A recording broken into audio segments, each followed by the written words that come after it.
Halo, Assalamualaikum Pak Angga. Iya, waalaikumsalam Ustaz. Sehat Pak Angga? Alhamdulillah, lumayan. Alhamdulillah Pak Angga, di kesempatan kali ini seperti yang mungkin kita diskusikan sebelum-sebelumnya, jadi ada 3 tahapan gitu.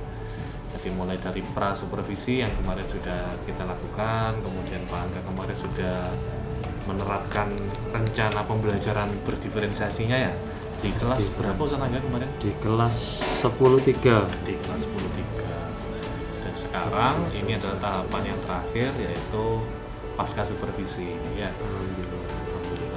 Kemarin kalau boleh tahu materinya materi apa kemarin?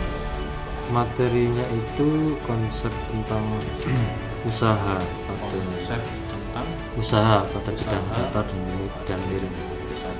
data dan bidang miring. Iya. Pelajaran fisika kelas 10. Kelas 10. Ya, maka dari perencanaan yang tetangga susun sampai dengan pelaksanaan, kira-kira kalau di persentase menurut Pak Angga ini berapa persen keterlaksanaan rencana yang sudah Pak Angga susun dalam pelaksanaan kemarin ketika diterapkan di kelas 10.3? Iya. Kalau dibuat persentase dari secara keseluruhan, mulai dari kegiatan pendahuluan, inti sampai penutup, insya Allah sekitar 90% Ustaz. 90% terlaksana sesuai dengan sintaks pembelajaran. Jadi sesuai dengan rencana pembelajaran yang sudah Pak Angga susun gitu ya. Itu kan 90%, kira-kira dari 90% itu 10% yang tidak terlaksana apa Pak? Jadi 10% ini meliputi yang pertama dari kegiatan kegiatan percobaan. Itu kan anak-anak saya bagi berdasarkan kemampuannya. Ada level tinggi, sedang, tinggi.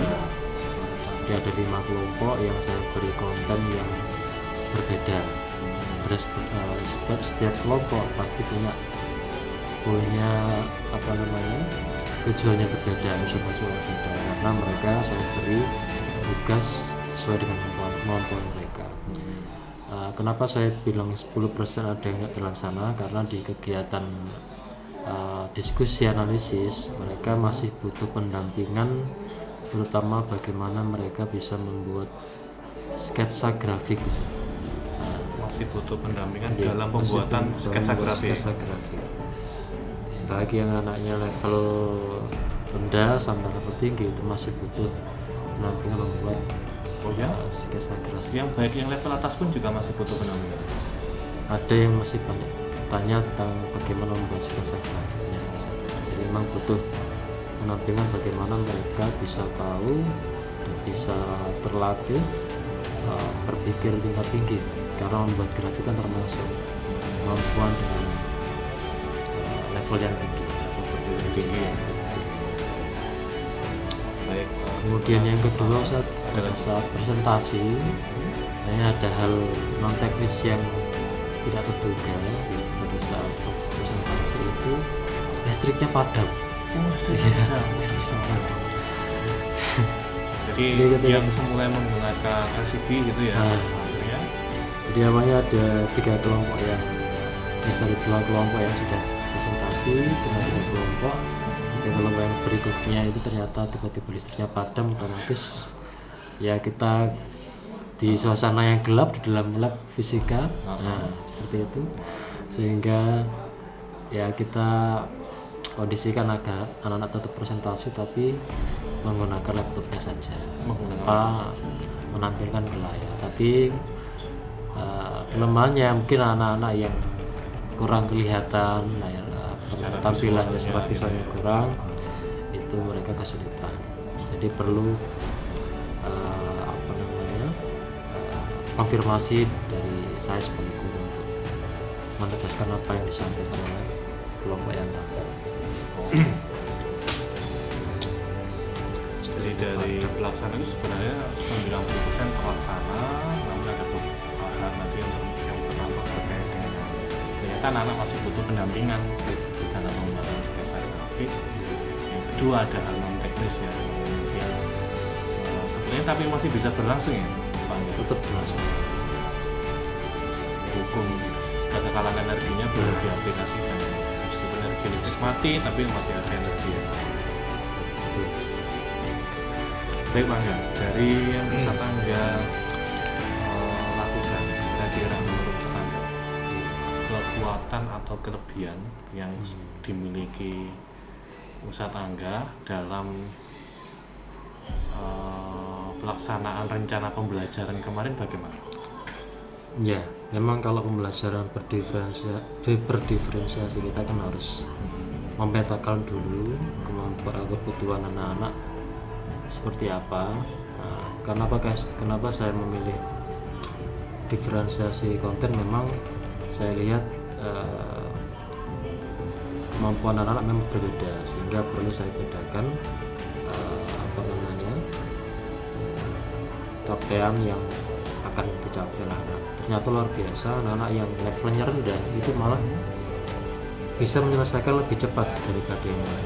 Jadi dari 5 kelompok itu level yang percobaan yang level paling rendah itu mereka bisa menyelesaikan lebih awal daripada kelompok yang lain yang levelnya lebih tinggi.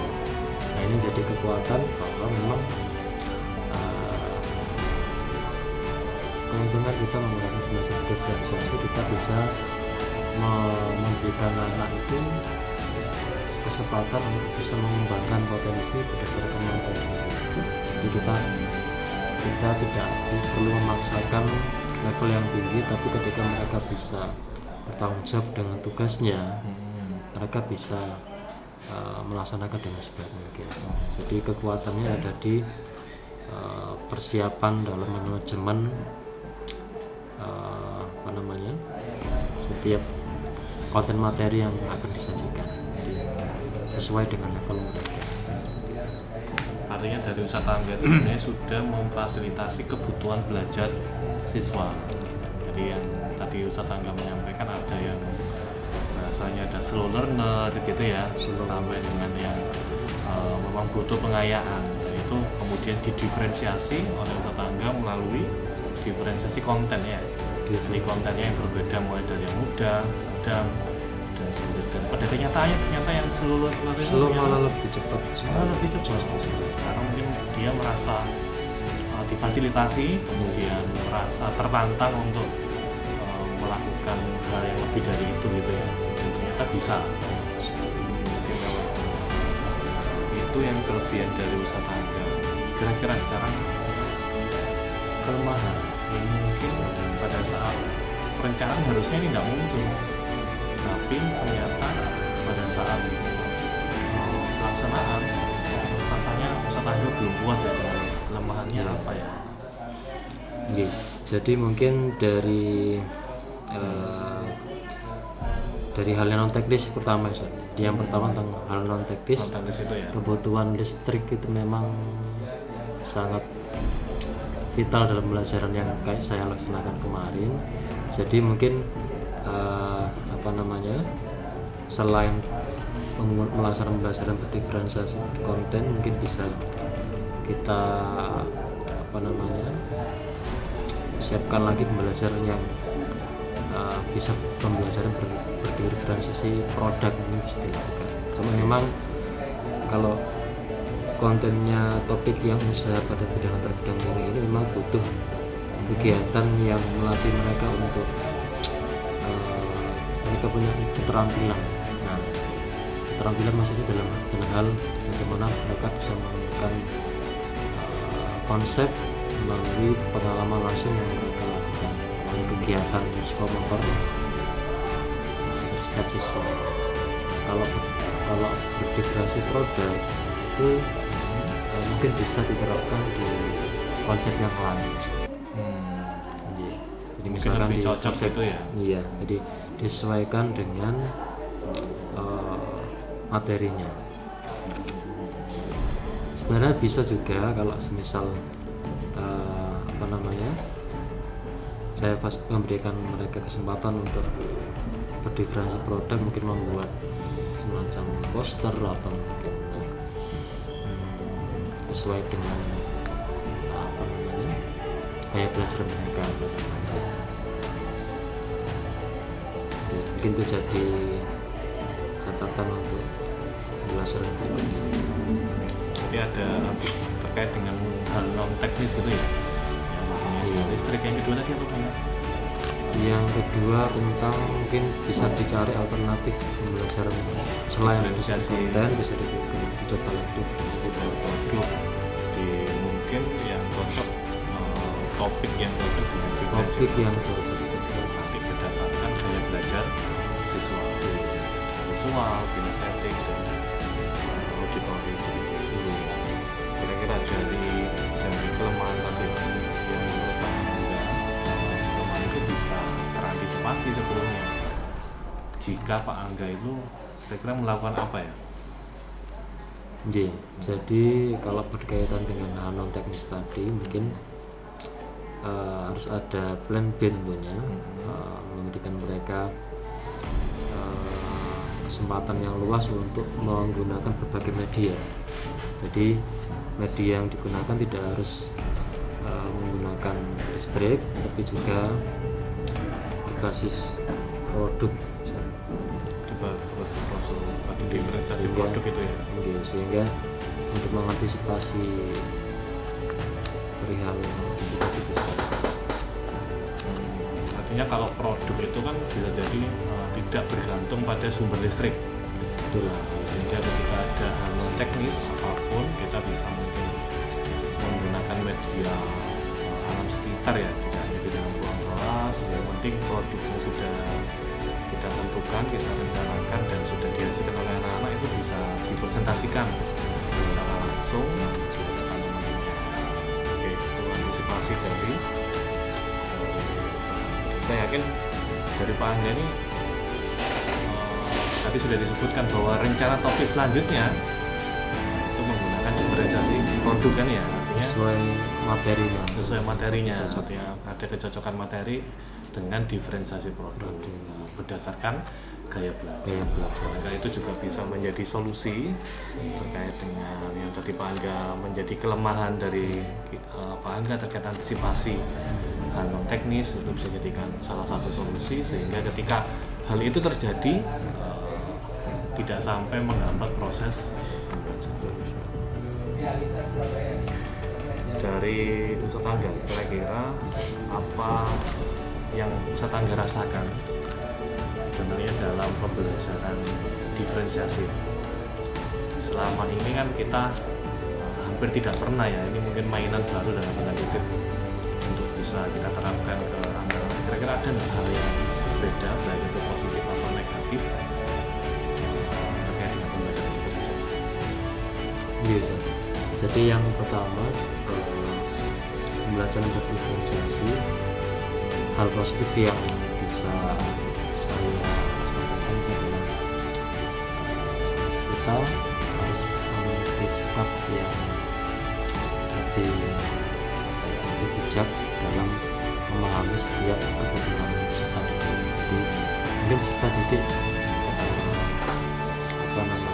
punya gaya belajar yang berbeda-beda. Mungkin peserta didik juga punya kemampuan yang berbeda-beda, dan kalau kita memaksakan sesuai dengan cara kita sendiri tanpa melibatkan atau mungkin tanpa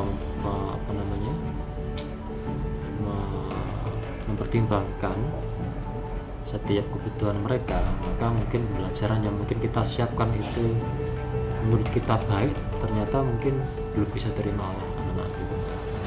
Jadi kita perlu memperhatikan juga setiap kebutuhan seperti dari mungkin gaya belajarnya, mungkin atau juga kebutuhan materi yang cocok untuk mereka sesuai dengan kemampuan. Cuma yang menjadi pertanyaan itu adalah ketika masyarakat kita menggali misalkan kemampuan awal mereka atau mungkin mencari tahu gaya belajar mereka, kita perlu mungkin alat ukur yang sudah standar dan sudah tervalidasi agar alat ukur itu bisa kita gunakan untuk mengetahui memahami oh ini gaya belajar kita ini seperti itu seperti itu. Karena belum tentu kalau kita mungkin memberikan wawancara atau untuk barangkali menyebar angket, tapi kalau lembar wawancara atau mungkin angket yang kita siapkan itu belum tervalidasi, jangan-jangan hasil observasi kita itu belum sesuai gitu ya. Seperti itu. Dari yang Pak Angga rasakan, anak-anak ternyata ketika difasilitasi dengan sesuai dengan kebutuhan belajar mereka, Pak Angga tadi berdasarkan tingkat pemahaman siswa gitu ya, ternyata yang sudah tadi akhirnya bisa melejit bahasa kita ya, bisa melejit. Artinya itu mereka yang sebelumnya mungkin merasa kalau dibilang putus asa, bukan putus asa, tapi mungkin motivasi untuk bisa mengerjakan level soal sulit di fisika itu mungkin enggak sebesar mungkin teman-teman yang lainnya, tapi karena ada diferensiasi konten itu akhirnya di awal mereka merasa bisa, akhirnya itu menjadikan modal awal motivasi dia untuk bisa naik ke level selanjutnya, naik lagi level selanjutnya. Ya itu bisa.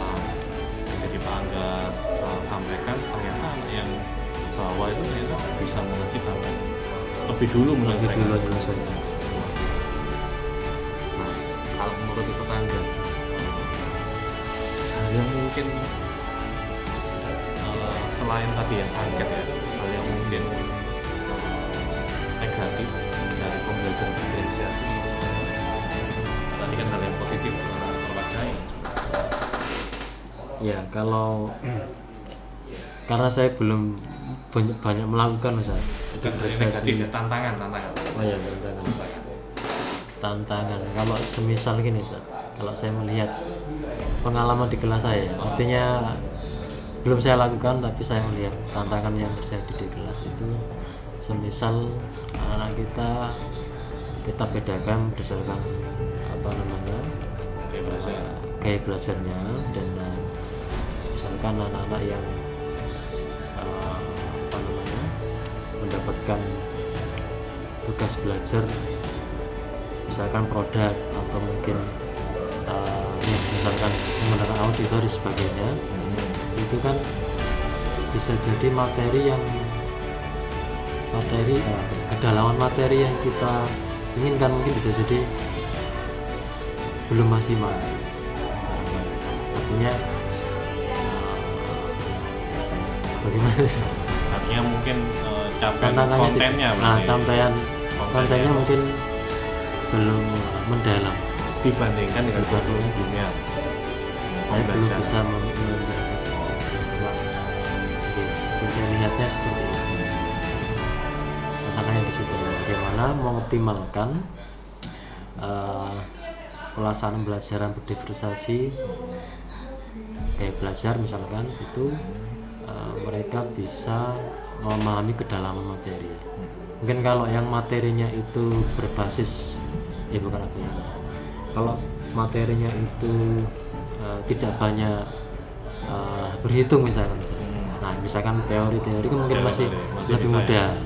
Tapi kalau yang berbasis problem solving, nah itu yang kita butuh pengalaman langsung, yang misalkan dalam fisika percobaan itu yang mereka bisa dapat dari situ. Misalkan membuat grafik, menganalisis permasalahan, itu yang butuh tetap kita latihkan. Ya, artinya berarti kan diferensiasinya harus sesuai dengan materinya. Ya. Kalau materi hubungannya dengan konsep, seperti mungkin fisika kimia kan hampir sama ya. Ada yang hanya konsep, itu mungkin bisa kita diferensiasi produk begitu ya, berdasarkan gaya belajar. Karena harus buat ini. Tapi kalau sifatnya terkait dengan berdasarkan dari hitungan, mungkin kesamaan yang harus dilakukan. Berarti kita harus menyesuaikan itu. Tak bisa dipaksakan untuk semua. Dari situ kan kita bisa mengambil esensi kan ya, bahwa tujuan pembelajaran itu kira-kira menurut Pak Angga lebih baik disusun oleh guru lain atau Ustaz Angga sendiri? Pembelajaran yang tujuan pembelajaran kan buat TP gitu kan ya? Iya. Ada TP, ada CP. Nah, kalau CP kan memang sudah kita dapatkan. TP itu menurut Ustaz Angga? lebih Iya. optimal kita menggunakan tipe yang sudah dibuat oleh orang lain, atau kamu menurut Ustadz harus kita buat sendiri? Ya harus kita buat sendiri karena kita tahu kebutuhan. Tahu kebutuhan konten materi atau kebutuhan karakteristik dari peserta didik kita, atau kebutuhan mungkin ahlinya seperti ini, beda lagi. Oke, dari yang Ustadz sampaikan, saya juga banyak belajar terkait dengan karakteristik materi itu juga menentukan kira-kira diferensiasi apa yang nanti kita. Dan yang kedua tadi juga Ustadz menyampaikan antisipasi yang mungkin itu juga tidaknya Ustadz yang mengalami. Mungkin saya juga ketika merencanakan pembelajaran ada presentasi, saya juga bisa mengambil hal itu. Oke, semoga bisa diaplikasikan untuk di materi-materi tadi ya, selama diferensiasi fisika. Insya kemarin sudah terlaksana dan luar biasa. Kalau saya lihat dari pelaksanaan yang insya Allah 90% sudah terlaksana. Dari tetangga terakhir mungkin saya minta untuk para dan tanda tangan laporan pasca supervisi. Ada yang disampaikan mungkin Pak Gas sebelum ditutup? Jadi saya terima kasih atas pendampingan dan arahan mulai dari persiapan sampai pasca supervisi. Mudah-mudahan bisa berlanjut untuk pendampingan berikutnya. Oh, berarti Pak Angga sangat menikmati ya tidak seperti ini. Apalagi ada konsumsinya. Oh iya. Ini dikat ya, konsumsi dikat. Kerendam silakan. Kira sudah ya.